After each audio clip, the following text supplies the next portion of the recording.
I never imagined a chance meeting with a millionaire would change my life forever. I will never forget the day everything fell apart. The moment I stepped into that crowded café, the air was thick with the scent of roasted coffee and the buzz of chattering customers. My heart sank. I could feel each pulse of anxiety in my chest as I searched for a place to sit. That's when I saw him. He stood out like a beacon in the storm. Dressed in an impeccably tailored suit, his eyes sparkled with an unusual intensity. There was something magnetic about him. He was surrounded by an air of mystery that seemed to draw everyone's attention. I hesitated, my trembling hands clutched my phone tightly, wishing I could disappear, that I was just trying to get through another day, another mundane moment. My life was defined by struggle and disappointment. Bills piled up in a corner of my small apartment, reminders of how I barely scraped by. My family was thousands of miles away, and I had lost contact with most of my friends. The loneliness clung to me. I thought I was invisible, blending into the background like the worn-out paint on the café walls, but there he was. The millionaire. I witnessed the crowd's reactions. Murmurs flowed like ripples. People whispered about his success, his lavish lifestyle, the charity events he donated to. But there was an undercurrent of something darker. As I locked eyes with him, I felt an unexplainable draw, a surge of hope mixed with trepidation that he pointed in my direction. My breath hitched. Were those eyes really on me? I met his gaze, and the world around me faded. My heart raced. What was it about him? I felt an inexplicable connection, yet the unease in the pit of my stomach warned me of danger. Just then, something shattered the moment.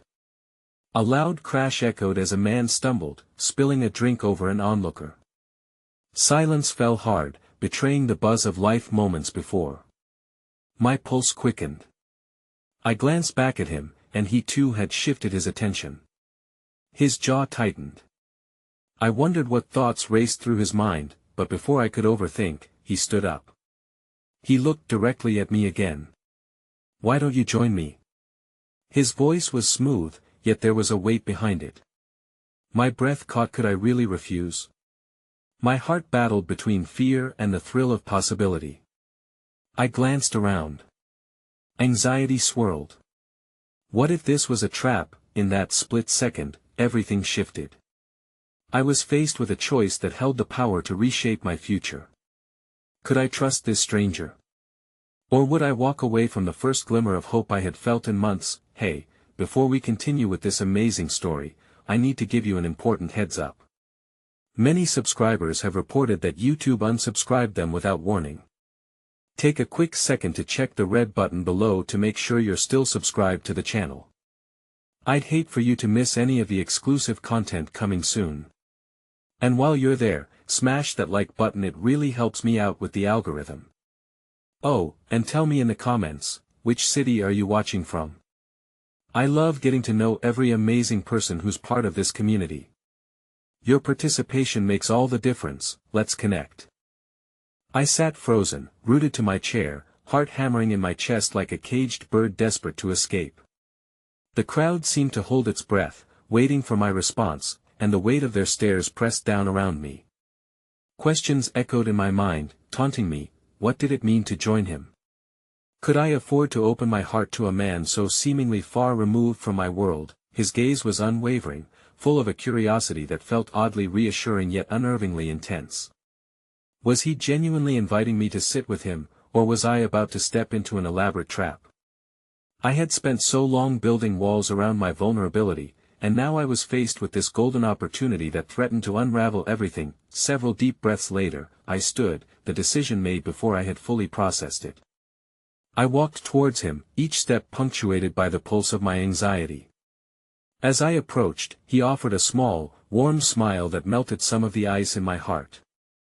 I could see the gentleness behind his confident exterior, and for a moment, it silenced my fears. "Thank you for inviting me," I stumbled over my words, unsure if I should add more. I slid into the chair across from him, briefly catching the look of surprise on his face as he noticed the tremor in my hands.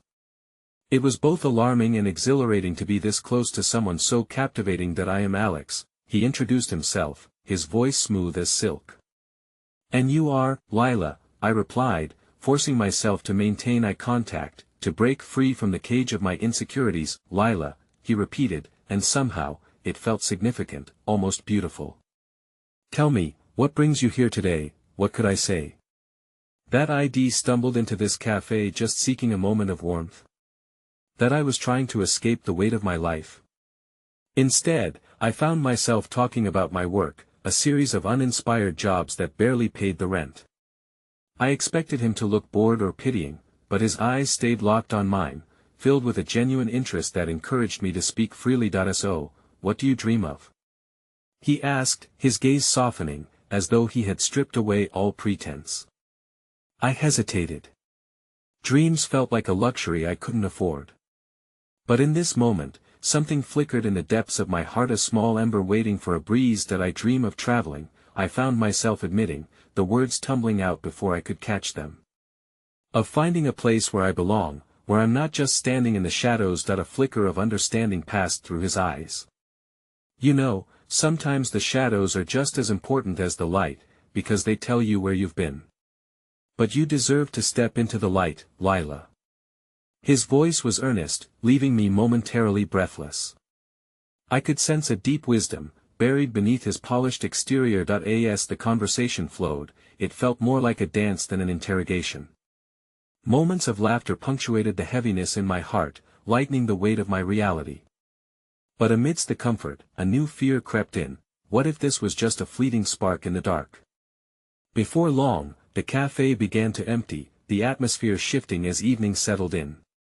The vibrant energy that had buoyed our conversation seemed to fade, replaced by a sinking uncertainty. My heart raced as Alex leaned in closer, his voice lowering to a whisper. I'm not someone who usually invites strangers to join me. There's something about you, Lila. I can't quite put it into words, but I feel compelled to help. His vulnerability pierced through the initial glimmer of hope, igniting a mix of emotions within me: gratitude, fear, and an uninvited yearning. Could I let him in? Just then, my phone buzzed on the table, pulling me back to reality. A message flashed across the screen, and my blood ran cold. It was from a number I didn't recognize, but the content hit like a punch to the gut. You need to pay your rent by the end of the week, or you'll be evicted. I glanced up, my chest tightening. Alex's eyes darted to my phone, concern flickering behind them. The facade of safety began to crack, reality clawed its way back in. Was it worth revealing the truth, or should I keep this new light at bay, Lila? His voice pulled me from the depths of my spiraling thoughts. What's wrong? I forced a smile, but the tears threatened to spill. It's nothing, but he didn't buy it. Please, don't say that. You deserve to share what's burdening you. A moment's silence stretched between us, thick enough to choke on. The world outside blurred, drowning in my chaos, and for a heartbeat, I stood on the precipice of revelation. But then, the cafe door swung open, and the evening chill swept in. A figure entered, scanning the room, eyes locking onto Alex. My heart dropped. That familiar sense of dread washed over me when I saw the menacing scowl on the newcomer's face. My pulse quickened. This change in atmosphere threatened everything I had just begun to rebuild. Alex, the man's voice rang out with an authoritative edge, we need to talk. The words hung heavy in the air, an ominous prelude to what was coming next. In that moment, the fragile threads of connection began to fray, and I knew we were two worlds on the brink of collision that could transform everything we had built in this fleeting encounter. Would I be left to face my reality alone, or was there still hope in the shadows? The man stepped forward, his silhouette casting a long shadow across our table, abruptly breaking the fragile bubble Alex and I had created. The warm light of the cafe felt harsh and cold against the sudden tension, and I instinctively shrank back. The recognition of the stranger's presence pulled my focus from Alex, and I was suddenly acutely aware of the chasm that separated our lives. Not here, Simon, Alex replied, his voice steady, but there was an undercurrent of urgency that sent an electric jolt through me. Simon, I thought, already hating the way that name rolled off my tongue. I could see the tension in Alex's jaw as he maintained a cool demeanor, yet something flickered in his eyes: frustration, fear, the desire to protect what he had just begun to embrace. The calm facade slipped, revealing a deeper connection to the world I anxiously inhabited. Though we had just met, I felt a strange bond forming, fueled by an unbearable vulnerability. Then let's step outside, Simon insisted, taking a step closer, his demeanor intimidating. I couldn't help but feel the weight of his presence like a leaden bar on my chest, the kind of pressure that screamed danger. A fleeting thought brushed my mind: should I run? But instead, I found myself leaning in, almost against my will, desperate to know what happened next, what Alex would do, what it meant for both of us. "I'll be right back," Alex said, his tone deliberately casual, masking the storm brewing behind his eyes. But I could see it, the worry flickering below the surface. He glanced at me just before he stood. "Wait here, Alex," I started, but he extended a hand, silencing me with not just his gesture, but the underlying promise that he would return. Somehow, deep down, I wanted to trust him. I wanted to believe that in the unfolding chaos, maybe we could forge a path forward. As he walked towards Simon, their silhouettes absorbed into the dimming light, I was left to grapple with a rising tide of anxiety. My mind raced. Should I follow? Would I become a part of this tumult, or remain the spectator? A barista, a young woman with bright pink hair, strolled by, her apron crumpled but eyes expressive. She caught the worried crease of my brow and stopped, her voice soft. "You okay?" I blinked back my emotions, the world feeling raw and bare. "I'm not sure," I admitted. I just met him, Alex." She asked knowingly, her smile infectious. "He's something, isn't he? The way he listens. You're lucky he invited you to sit." "Lucky?" The word felt foreign, hanging in the air like the dust particles dancing in the muted light. "What do you mean?" "Oh, honey, you have no idea," she replied, leaning in slightly. "He's been through a lot. When you've got as much on your plate as he does, you learn to notice the light in others. I think you're that light for him." Her words resonated, stirring a flicker of hope amidst the dread swirling within me. But hope was a fickle thing, as fragile as the teacup trembling in my hands. What if I wasn't enough? What if my struggles were all that defined me? Before I could spiral down that dark path, I glanced towards the door. Both men were out of sight now, shadows in the night. I leaned in, as if straining to hear the muffled conversation outside, but all I could glean was the echo of voices, a fetid heartbeat in the stillness. Just then, my phone buzzed violently on the table, a second message breaking through my anxious thoughts. I swiped it open and felt my stomach twist into knots. This time, it was a string of pictures from my landlord's property showing eviction notices plastered across my door. Heart racing, I clutched the phone, trying to block the noise that screamed in my head. How could I face this? This was my reality, and no fleeting moment with Alex would change it. I had always been on my own, wading through shadows with no destination in sight. Suddenly, a stifled laugh brought me back to the present, and the barista offered a sympathetic smile. "Don't lose hope just yet, Lila. Sometimes, people surprise you when you least expect it." Her words were like a lifeline, and for a brief moment, I found solace in her kindness. But another part of me warned against it, the slopes of disappointment steep and treacherous. Just as I was about to respond, the door swung wide open again, and Alex stepped back inside, but this time he looked different, his face pale, determination etched deep in his features. "What is it?" I asked breathlessly, my pulse echoing the uncertainty that surged between us. That he paused, his gaze flickering to Simon, who trailed behind, grudgingly entering like a storm cast amidst the quiet. "That I need to talk to you, Lila." Alex's voice cut through the tension that had settled thick between us. "It's about Simon." A chill danced down my spine. My heart thrummed wildly in my chest, uncertainty lacing every part of my being. I had crossed a threshold tonight, one pressuring me toward a choice that could reel me deeper into a world I wasn't ready to face. But just as I began to process what this could mean, Simon's voice pierced the moment. "You're not going to believe what Alex has kept from you." A declaration that filled the air with a heavy tension, as everything shifted, leaving me teetering on the edge of both revelation and downfall. The words hung in the air like a dense fog, wrapping around us, heavy and impenetrable. I felt the temperature drop, the delightful warmth of the café fading into an unsettling chill. What do you mean? I managed to ask, though my voice trembled more than I intended. Alex's eyes bore into Simon's, an unspoken battle raging between them. Don't, Alex warned quietly, a steely edge creeping into his tone. Yet, Simon merely shrugged, a smirk playing on his lips, reveling in the chaos he had summoned. That I think it's time Lila learns how deep this rabbit hole goes, Simon pushed, his voice dripping with a twisted amusement that made my skin crawl. After all, she's already tangled in Alex's web. Don't you want her to know what she's gotten herself into?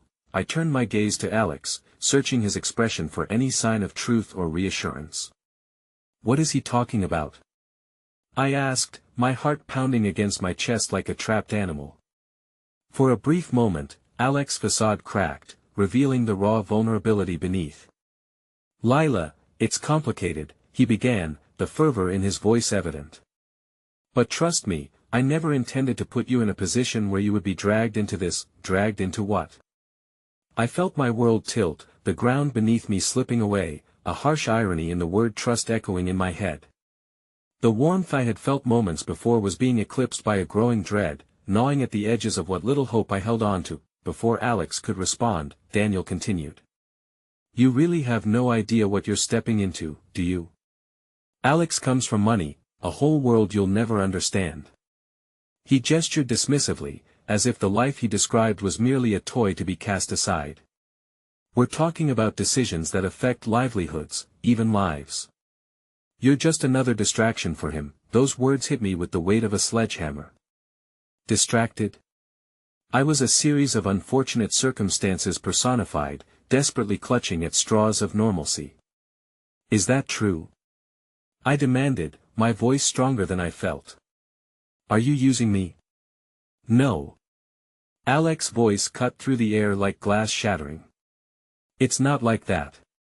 I need you to understand. Simon stepped in, his voice condescending. But it is like that, Alex. You know it, and deep down, I think she knows it too.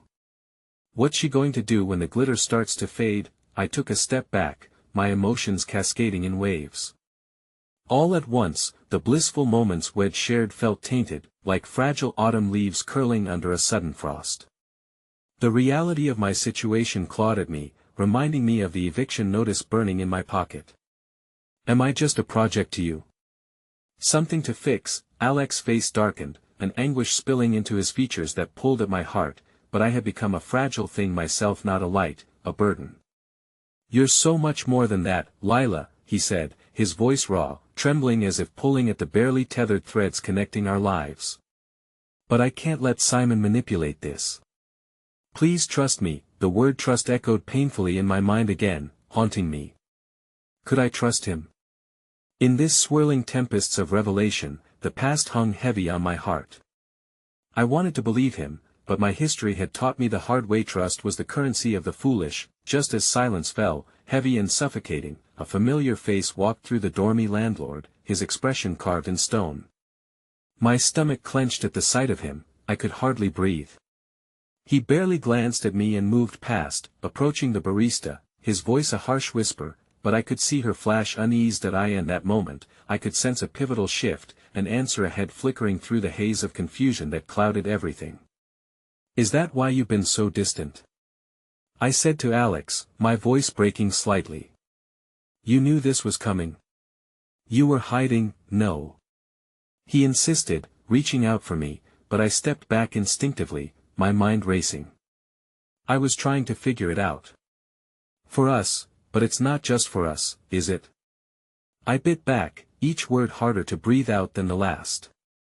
It's about you and whatever world you belong to. Here people like Simon are a part of your life. The tension ignited again, thick and oppressive in the space between us, and Simon's smirk remained. You're treading in waters you don't understand, Lila, he said mockingly, the depth of his voice wrapped in the certainty of authority. Eventually, the truth always surfaces. Just watched it. My heart raced as the implications of his words swirled around me. Now I was left battling the sinking reality of being trapped between two men who represented everything unfamiliar and scary, while my own battles loomed like dark clouds on the horizon. Lila, Alex's voice was softer now, laced with urgency and despair. "Don't let him get to you. Please, just give me a chance." But just as I opened my mouth to respond, my landlord's voice rang out across the room, and the finality of his words splattered against the tension-laden air. "Lila, we need to talk about your eviction. I can't wait anymore." Every feeling of hope crumbled inside me as the world diverted its course. I stared at Alex, feeling our connection wane like a dimming light far out of reach. With Simon's warning and my landlord's ultimatum hanging thick in the air, I braced myself not just for the revelations waiting in the shadows, but for the choices I would have to face, the precipices I teetered on. Uncertainty loomed large as the door swung wide open again, and I braced for a new tide of change that pulled relentlessly against the strand that held Alex and me together.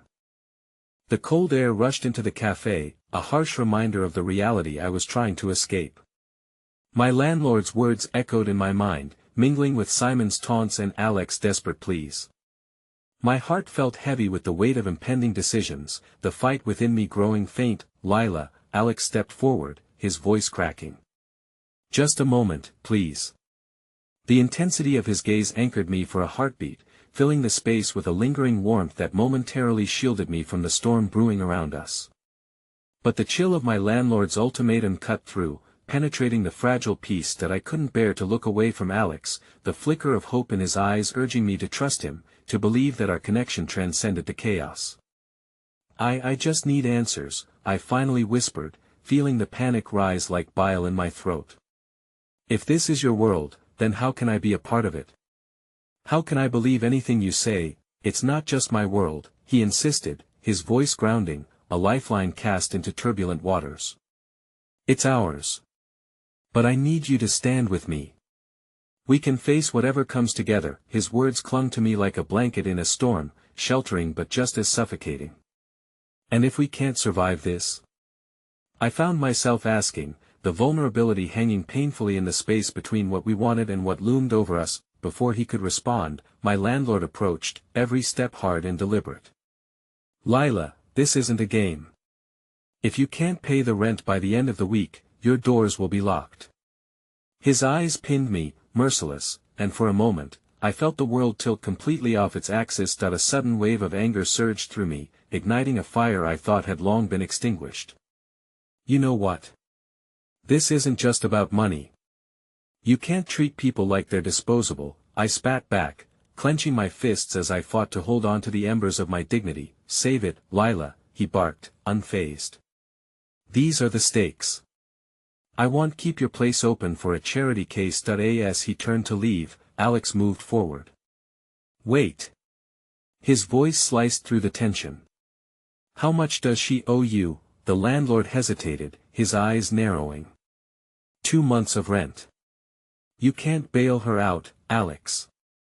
Your world doesn't give free passes. I'll give her the money," he shot back, an intensity that made even Simon raise an eyebrow. No. I shook my head fiercely, feeling the panic spiral. "You can't just throw money at everything, Alex. It's not fair." "It's not about fairness, it's about survival," he argued, an earnestness gripping him. "I want you safe, Lila." "Safe isn't a handout. It's not a solution." I felt my resolve wavering, torn between pride and desperation. The coffee shop felt stifling, and suddenly I longed to flee this battlefield, to find solace somewhere far away from the piercing glares and rising voices. Simon's laughter broke the tension again. "Look at this intertwined mess. You think throwing money solves things? What happens when the cash is gone, Alex? You'll lose her too, just like everything else you own." "Stop it, Simon." Alex's voice thundered through, a righteous fury reverberating off the cafe walls. "Lila is not some pawn in this game."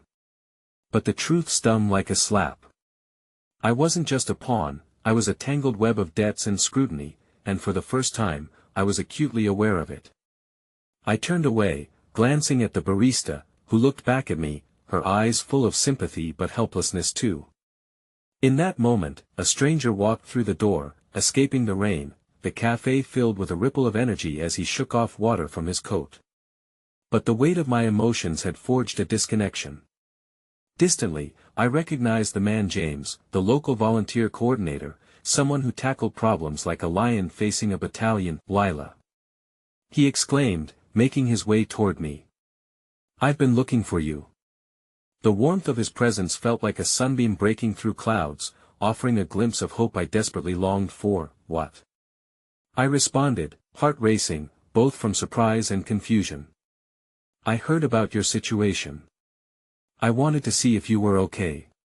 We need more people for the upcoming community fair, and I know you excel at organizing. Maybe there's something there for you.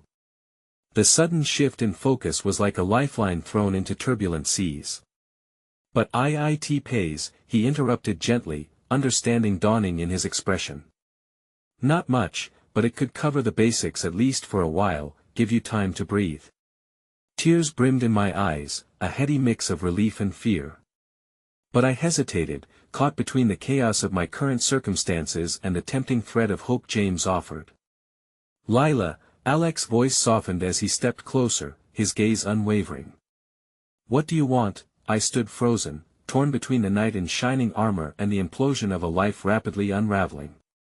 Before I could respond, Simon smirked, a predator sensing weakness.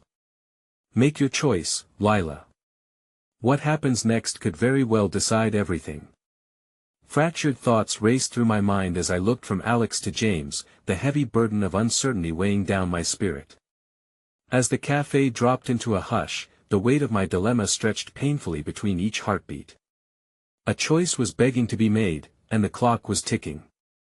The rain continued its relentless patter against the cafe windows, a steady reminder that life outside was still pressing forward, oblivious to the monumental crossroads inside. The weight of Simon's taunt hung in the air, mingling with the faint scent of fresh pastries and strong coffee that usually comforted me. This time, it all felt tainted, as if the very essence of the cafe mocked my indecision. Lila, Alex prompted again, his voice low and earnest, imploring me to see beyond the chaos. This is your moment. You don't have to choose just because they think you should, and what if I choose wrong? I whispered, my breath hitching. The stakes were suffocating. I glanced back at James, whose hopeful expression invited a pathway to potential possibility, yet with it came the fear of failing again. What if it's too late for me to start over? Nothing is too late if you're willing to fight for it, he replied, an unwavering faith lighting up his features. I wanted to believe him, but self-doubt twisted into knots inside me. Maybe your fight would come more easily if you just let Alex help you, Simon interjected, a sardonic smile tugging at his lips as though he reveled in my turmoil. After all, it's not every day you get offers from a millionaire, right? His words sliced through the moment, but they opened a floodgate of hurt buried deep within me. I could feel the creeping sensation of being a charity case again, the same feeling that had followed me through failed attempts and dreams lost. If only I could find a middle ground, a way to rebuild my autonomy while still seeking help. Simon, stop, Alex shot back, but the tiniest spark of fury in Simon's eyes said he would not relent, more predator than friend, always circling the prey. Why prolong this charade? You're not just a choice, Lila. You're a means to an end, Simon insisted, each word a guillotine, threatening to sever whatever fragile threads of hope I had begun to weave. But then, as if the universe conspired to intervene, an unexpected warmth washed over me. A couple of familiar voices cutting through the haze, my old friends, Mira and Tom, burst through the door, peeling off coats dripping with rain. Lila, we've been looking for you. Mira called, her voice laced with concern. The sight of them felt like sunlight breaking through a heavy fog. We heard about your place. Are you okay? In that moment, I felt my resolve waver. My fight had always seemed solitary, yet here were my friends, unannounced reminders of the life I had almost let slip away. They immediately gravitated toward me, filing into the space left between the pulsing tensions. That I turned to James. When is the fair? Next weekend. We'd love to have you on the organizing team, he replied, sensing the shift in mood, the growing unity around me. Mira squeezed my arm, her eyes filled with both support and concern. You don't have to do this alone, Lila. We're here. You can count on us. Tell us what you need. Yeah, we can help fundraise or find other resources too, Tom added, his voice firm. We won't let you be taken advantage of." With their words, the heaviness in my chest lightened ever so slightly. But what if the community fair isn't enough? The cafe seemed to hold its breath as everyone shifted slightly, searching for the right words. I felt the weight of hope and despair settling all at once. "That we can figure it out together," Alex said gently, stepping further into the fray. "You don't have to carry it all. Remember what we talked about. We stand together." His honesty pierced through the noise, and something within me sparked. Maybe there was a way to navigate these treacherous waters without compromising everything I was fighting for. Perhaps, I began slowly, if we combine the fair with some crowdfunding ideas, we can create a community effort to support not just me but others in need. The idea burst forth like a sudden illumination. "And if I can get my organizing skills in place and we help you spread the word," Mira proposed, excitedly leaning in. "I know a few influencers who might want to enhance the cause. Small businesses, groups." "Lila, this could be huge." I could try," I replied, the idea filling me with a renewed sense of purpose against the overwhelming tide crashing around me. But Simon snorted, crossing his arms. "You really think you can turn this into something bigger than yourself?" It's laughable that I squared my jaw, the growing fire inside me fanning outwards. "I think I can try," I stated firmly. "And it won't just be for me. It'll be for everyone who feels trapped." Suddenly, a silence fell, pregnant with potential before the storm could resume. I turned toward Alex, searching for that glimmer of belief I had felt before. "Will you help me with this? With our community?" His smile lit up the shadows in the cafe as he nodded, steadfast. "Always." Before I could breathe in the hope swirling around us, Simon shot a piercing glare my way. "Just remember, Lila, the stakes have never been higher." The word struck like a thunderclap, leaving me reeling, the weight of uncertainty returning. Could I truly navigate these waters without drowning in my own expectations? Suddenly, the cafe door swung open again, a bone-chilling gust of wind accentuating the unease.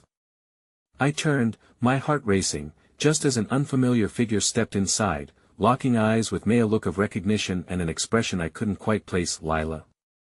The stranger croaked, rippling waves of familiarity washing over me, skidding my heart to a halt. The world slipped away as recognition welled up, crashing against the fear I had worked so hard to keep at bay. The unexpected twist felt bigger than my struggles, and dread started to weave into the edges of my community's hopes. I hadn't imagined that a single moment could shift so many lives, but as the stranger drew closer, eyes locked onto mine, I wondered, what revelations waited beneath the surface of this chance meeting. The stranger stepped fully into the cafe, shaking droplets of rain from their coat like a dog emerging from a bath. It took only seconds for the air to thrum with an expectant energy, the way it does just before a storm breaks. My heart raced as I processed the face before me, familiar yet tinged with the sharp edges of faded memories. "Lila," the stranger repeated, hesitance threading through their tone. It was a voice that once brought me comfort, a voice I hadn't anticipated hearing again. As my eyes narrowed, recognition sparked like fire in my veins. It was Julian, my childhood friend who left town years ago, a life of dreams and aspirations carrying him far from the place where our paths had split. "What are you doing here?"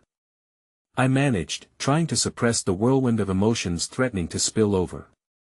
The memories of playing in the sunlit backyards, sneaking out to watch the stars, and sharing whispered secrets came rushing back, momentarily drowning out the present. "That I came back to help," he said, that same earnestness gleaming in his eyes. "I heard what happened, and well, the rumors about your cafe reached me. I couldn't ignore it anymore." He glanced around, noting the tension in the cafe, the cautious hope emanating from my friends. "I know I may not have the best timing, but I want to be involved." "Where have you been?" I asked, barely managing to keep the floodgates closed.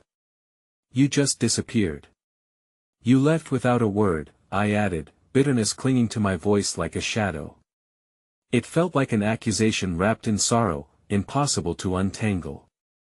"I thought I was doing what I needed to do for my family," he murmured, shame spilling from his words. "In retrospect, I see I should have stayed connected. I missed so much." The weight in my chest morphed into an unsettling mixture of hope and dread. The very idea of Julian helping reprised the painful longing for a time when innocence masked our complexities. And what do you think you can do? More than the community we already have? I asked, trying to edge away from the raw yearning to reconcile our friendship that I want to help fundraise. He replied, eyes shining with determination. I saw how tightly knit the city can be, Lila. He hesitated, glancing around at James, Mira, and Tom, gauging the glimmer of enthusiasm juxtaposed against Simon's smirk. I think we can do something big together, as a team. We can crowdsource ideas, turn this cafe into a space for art, performances, maybe even workshops to generate funds and support local businesses while giving you what you need. A thunderclap of realization struck. Julian's connection to that world of possibilities reignited a flicker deep within me.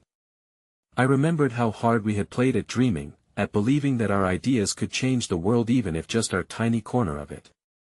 Are you telling me you really want to join this? I asked, skeptical but curious, my voice quivering with cautious hope. Absolutely, he said, a beaming smile stretching across his chiseled face, as if the effort to overcome the past carried a sweet, ripe promise. But it's not just about me. If we do this right, we can also bring others in. I have resources, connections. I can help network this. My heart won't allow this whirlwind to brush over us so quickly, Simon interrupted cynically. His arms crossed defiantly, the remnants of amusement etched on his face. You honestly believe this pseudo-comeback will change your situation? You haven't been around, Julian. How do you even know what Lila really needs? But Alex stepped up beside me, the embodiment of unwavering support. It's worth exploring. People can change. You have to let Lila be in control here, Simon. Julian glanced at me, searching for validation through the frayed strands of our past. The cafe felt like a spinning compass, pulling at the strings of my heart, two worlds colliding. Lila, this might just be the moment for you to rewrite your story, and I want to help you do that. But I won't do it without you at the helm. A tremor of apprehension crested with the rising tide of optimism. What if it isn't enough? I whispered, my vulnerability still layered beneath stubborn determination. I wanted to grasp the reins, yet fear kept creeping in. What if I failed again? Just then, as the conflict mingled and expectations untangled, an elderly woman approached our group, her hesitant steps and overflowing bag of groceries drawing attention. I overheard you all. Apologies for butting in, but isn't it about time someone put together a community fair? When I was young, we did something similar, and it brought everyone together. Her wizened eyes shone with fading light, and a tremor of hope ripped through the tension. We could collect food, toys, things people need. Suddenly, a hopeful ripple spread through the group. Yes, I breathed, excitement coiling through me once more. We could have a community drive as part of the fair, create a day of love and care. But Simon interrupted once more, with an edge in his tone. Sure, an idealistic dream. Just remember, Lila, visions don't pay bills or save cafes. The winds outside began to howl, an echo of my internal storm, and at that moment, the stakes felt monumental. Yet, Julian's unwavering gaze, paired with the elderly woman's gentle encouragement, ignited a powerful truth deep within me. Suddenly, just as I was about to respond, my phone buzzed violently in my pocket. I pulled it out, the screen illuminating with a flood of news notifications. My heart sank as I read the headline, Local Cafe on Brink of Closure, Last Chance for Support. The world around me spun. I clutched the phone tightly, knowing our window of opportunity was slipping. But even in the face of gathering darkness, I felt emboldened. The storm outside mirrored the tempest inside me, a collision of fear, hope, and a chance I hadn't dared to dream was possible. As eyes locked onto mine, somewhere deep, a flicker of courage ignited. Then let's do this, I declared, resolute amidst the chaos. The time to act was now. But as my heart raced faster than my confidence, one unsettling thought lingered ominously. Would our combined efforts be enough to fight against someone lurking in the shadows, ready to take everything away one more time? I stood in the dim light of the cafe, my heart a tempest of hope and uncertainty, the phone still gripped tightly in my hand. Julian stared back at me, his blue eyes filled with an electric energy that had long been absent in my life. Around us, the world seemed both suffocatingly small and impossibly vast. Simon's skepticism persisted in the corner of my mind, yet somehow, I felt emboldened in Julian's shadow. Let's set a date, I proposed, the words escaping my lips before I could stop them. A community fair, an opportunity to breathe life back into this café. Let's show everyone what we can do. Next Saturday? Julian suggested, nudging the timetable forward, filled with an eagerness that both terrified and thrilled me. Right. Next Saturday. But the doubt slipped in, creeping up like vines. That's not enough time. What if we can't pull it off? Believe me, Lila, they'll make sure we can, Julian reassured me, his gaze unwavering, lifting the burden of doubt from my shoulders just a little. Well, recruit volunteers, canvass the neighborhood. I have contacts, people wanting to help. I know we can rally the community. The elderly woman, whose name I still didn't know, nodded enthusiastically. I can help organize games for the kids. And my neighbor owns a bakery, she might donate some goodies. Just as enthusiasm swelled and hope began to permeate through the gathering crowd, Simon stepped forward again, crossing his arms and narrowing his eyes. And while we're at it, what's the backup plan for the worst-case scenario? You think people will just show up and pour out their pockets? This isn't a fairy tale. I don't have a backup plan, Simon. I snapped, frustration bubbling over. Maybe this is the only plan we need. Maybe we can change the tide together. James, always the peacemaker, intervened. This may sound crazy, he said, his voice soothing, but I think we owe it to ourselves to try. Look at we're discussing ideas instead of drowning in our fears. That's something, right? As murmurs of agreement spread, Julian leaned closer, his smile genuine and infectious. Let's find a place to meet this week. We'll figure this out, piece by piece. I watched as my friends nodded in unison, gathering their collective strength like fireflies summoned to a flickering lantern, and for the first time in a long while, our cafe seemed alive with possibility. Yet beneath that excitement slumbered the shadow of worry, of bills to pay, of empty chairs, of the inevitability of disappointment. That night, I lay in bed, unable to close my eyes. The weight of the day hung over me like an omen. Despite Julian's presence, I couldn't shake the nagging feeling that our fare might not be enough. I tossed side to side, and beneath the heavy veil of silence, I heard a gentle knock on my bedroom door. Lila. My mother's voice was soft, tentative. She peeked in, worry etched across her features. I can't sleep. Can we talk? As the door creaked open, a wave of warmth washed over me. Whatever had once separated us felt lessened by the air of vulnerability that enveloped us both. My mother stepped in, sitting on the edge of my bed, her hands clasped together in her lap. What's wrong, love? She asked, her voice tinged with concern. That I don't know if we can turn this around. I feel like time is slipping away, and if we fail, oh, my sweet girl, she sighed, and I caught a glimpse of the burden she carried. You've already taken a huge step. Hope is a powerful thing, even if it feels fragile. When your father lost his job, we thought we'd lost everything, too. But we found our way, together. The flicker of light that ignited within me blended with my mother's weary smile. You taught me that, remember. The corner of her mouth quirked into a small semblance of a smile. Of course, but sometimes being reminded takes the form of lost dreams, too. You will weather this storm. No matter what happens. Before she could finish, a sudden pounding thunderhead interrupted us. My phone vibrated violently again, its screen lighting up with incoming messages. My heart raced again, this time with dread as I saw the notifications cascading down. There's been an incident at the cafe, I said, voice trembling, pushing past my mother toward the screen. No, please, no. I read the news report aloud, unable to contain the rising fear. A vandalism attack has occurred overnight at a local cafe, resulting in severe damage. How did this happen? My mother grasped my arms, her eyes wide with disbelief. Everything I've worked for, it feels like it's unraveling, and we haven't even started.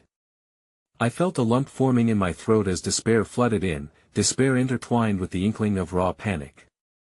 Suddenly, the door swung open again, my heart racing with that familiar feeling of dread. It was Julian, concern etched on his face. Lila. Something happened at the cafe. They targeted it. I got the calls, the air thickened with tension, the flickering hope we had just started to nurture now under siege. I felt the world tilt, the abyss of uncertainty yawning at my feet. Would this be the moment we lost everything? Julian's hand found mine, his grip firm and steady. We will get through this together, he murmured, but uncertainty hung heavy in the atmosphere. And as I looked into his eyes, a fusion of hope and defiance, I couldn't shake the dread that hovered just beyond the horizon, shadows looming larger than life. What had we truly unleashed upon ourselves with our dreams of salvation? Would our fight for the cafe draw us closer, or tear us apart in a way I never even dared to imagine? As the walls echoed with the sound of rain drumming fiercely against the window, I could feel every emotion crash inside me like waves against rocky shores. And I was left wondering, with a sense of impending doom, what if the biggest challenge was yet to come? The rain lashed against the windows of my room, a storm now mirrored by the turmoil in my heart.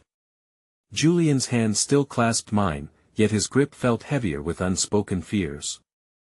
The atmosphere like electric tension crackled around us, grounding me amidst my spiraling thoughts, but I still couldn't shake off the overwhelming feeling that the storm outside echoed the chaos within. What do we do now? I murmured, my eyes not leaving the screen where images of shattered glass and defaced walls showcased the harsh realities of our dreams under siege. That we fight back, Julian stated, determination lacing his voice. The cafe is more than bricks and mortar, it's our lifeline. We can't let this be the end before it even begins. But before we could formulate any semblance of a plan, a sudden sense of bleakness enveloped me. Simon's warnings echoed loudly in my mind. We had so little time to spare, and now it felt like all momentum had been cruelly snatched away. It was as if every small flicker of hope we built from the embers of that cafe was being extinguished one by one. Let's gather everyone, Julian suggested, his eyes brightening with renewed determination. It was the first time I had seen him redirect the energy away from despair, and it stirred something inside me, flickering like a candle against the dousing winds. Right. I blinked, wrestling to shake off despair as I slid my phone from my pocket, fingers hovering anxiously over the screen. We need to rally people, to show them this is their fight too. The community has invested in this place, whether they realize it or not. Before long, the air felt electric with urgency as we began texting everyone we could think of, calling out to friends and neighbors who had once frequented the cafe. It was a patchwork of voices and conflict, but amidst the chaos, something beautiful began to form, a collective spirit ignited by determination and shared stories. Let's meet at the park in 2 hours, I finally typed out, determination pushing past my racing anxieties. I could feel a semblance of support slowly wrapping around me like a warm blanket, even as I fought back tears. But as the rain outside continued its relentless assault, my heart thundered with a new anxiety. Would they even come? With each passing minute that followed, it felt as if time was suspending itself like an anguished breath held too long. When we finally stepped outside, an overwhelming cacophony of voices greeted us. Familiar faces emerged from the gloom, their expressions filled with kindness and solidarity, as though they were a testament to the emotion that stitched this community together. Hope, though fragile, pulsed through the air. Did you hear? Asked an elderly man named Mr. Tierney, his weathered hands shaking slightly. They've already set up a donation page. People want to help. It's already caught on like wildfire. What do we need to do? A young girl, no older than 8, chimed in, her eyes glinting with intrigue and innocence. Her enthusiasm, innocent yet unwavering, warmed my heart. That's it, Julian exclaimed, his voice rising above the crowd. If we truly believe in this place, in this community, we need to show our grit and spirit. Let's unite and rebuild. We can host a fundraiser at the park. If the cafe can't stand strong alone, then let's bring it back to life together. As more people gathered, I felt something stir within me. The fear still lurked in the background, but amidst the doubts and dread, the flicker of hope grew brighter. We spent the evening brainstorming ideas, setting tasks, and entangling ourselves further into the tapestry of community spirit. It felt like a symphony of heartfelt connections, laughter intermingled with conversations about baked goods and games, a stark contrast to the heaviness that had cloaked me mere hours prior. But just as I thought we had built a strong foundation, the air shifted. A figure emerged from the shadows of the park as night fell, a man in a tailored navy suit, his presence seeming so out of place among us. The crowd hushed, whispers trailing off as he approached, his eyes scanning over the faces, finally settling on me. "I am Nathaniel Mercer," he introduced himself, voice smooth yet commanding. "And I believe I might be able to help." At his words, a wave of apprehension washed over me. Whispers of hopeful expectations intertwined with the knot of unease tightening in my chest. Something about him felt both promising and foreboding. I sensed a power lingering beneath the surface, and with it, a wave of unease. "What do you mean?"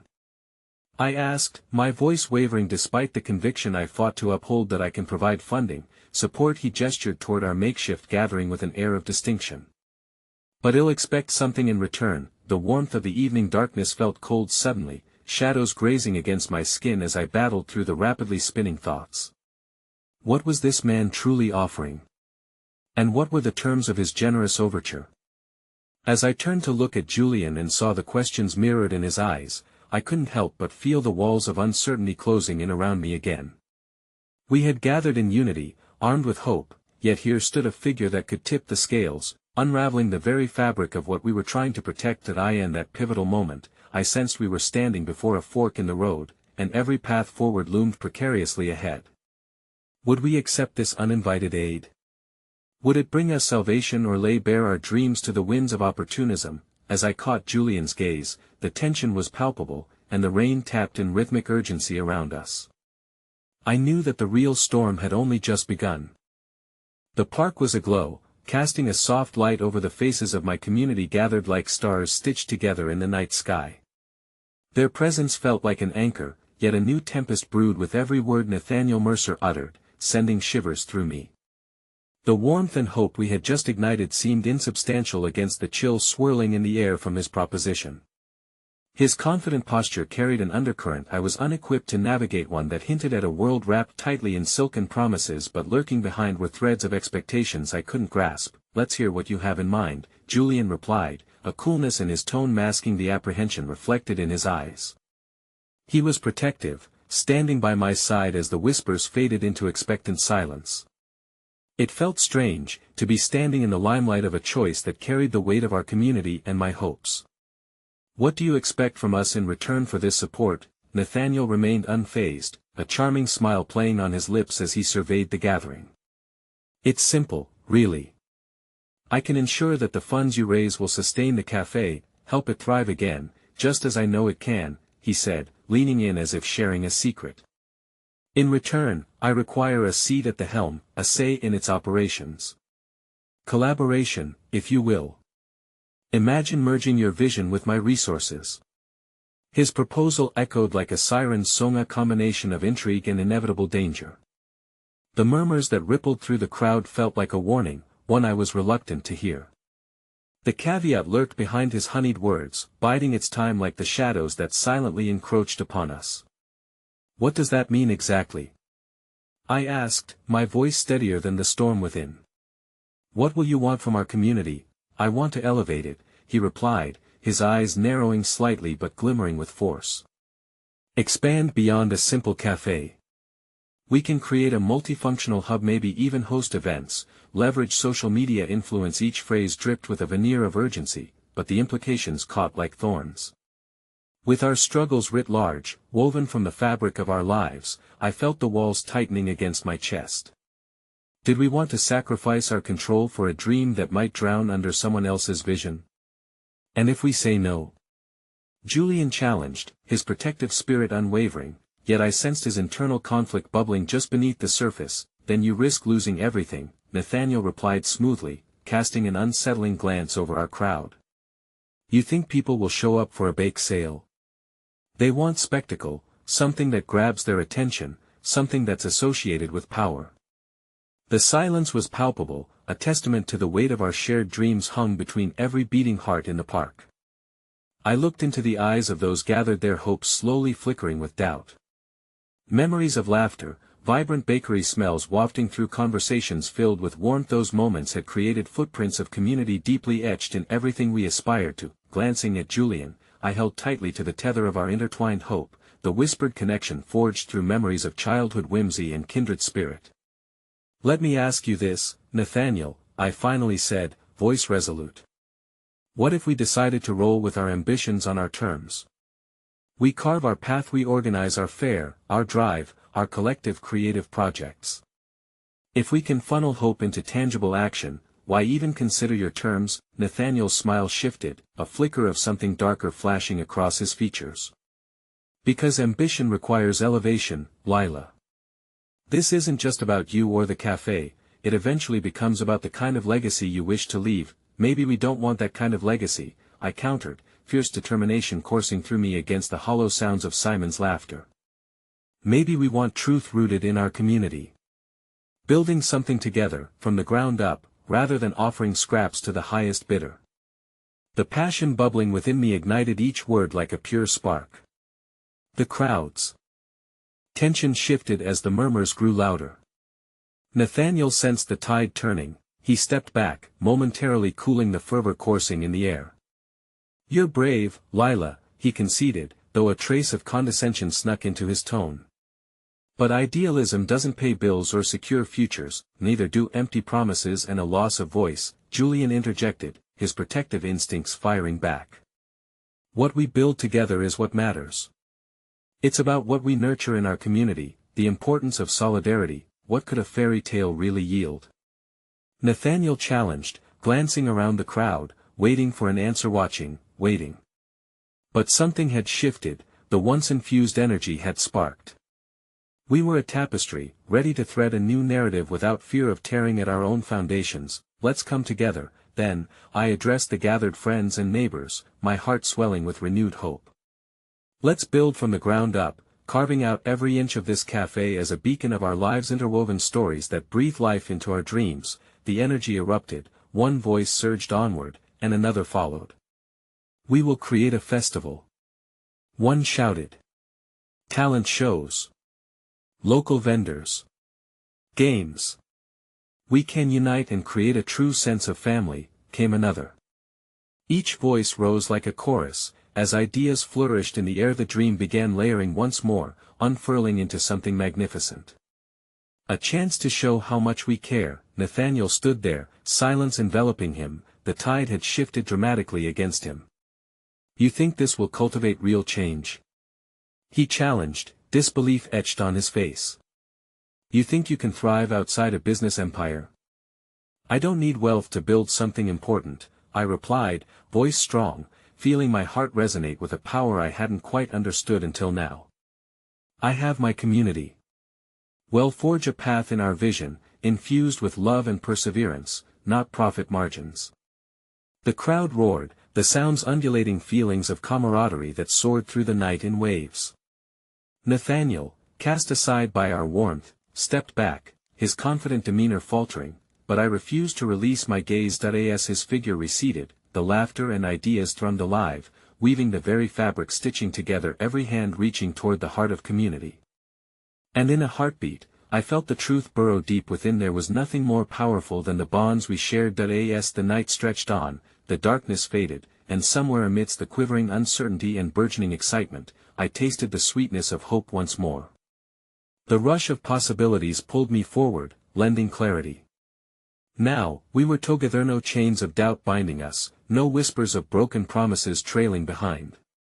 I walked beside Julian into the horizon of our new dreams, our hearts open, our spirits ignited, stitched into a community ready to face whatever lay ahead. And as the stars twinkled against the vast night, I knew we had finally begun our journey, not just toward restoring a cafe but toward building what truly mattered, the heart of a community reborn. It was time to dance in the unknown, to embrace the shadows and the light, and I smiled at the horizon, lifting my head in defiance. Together, we rise.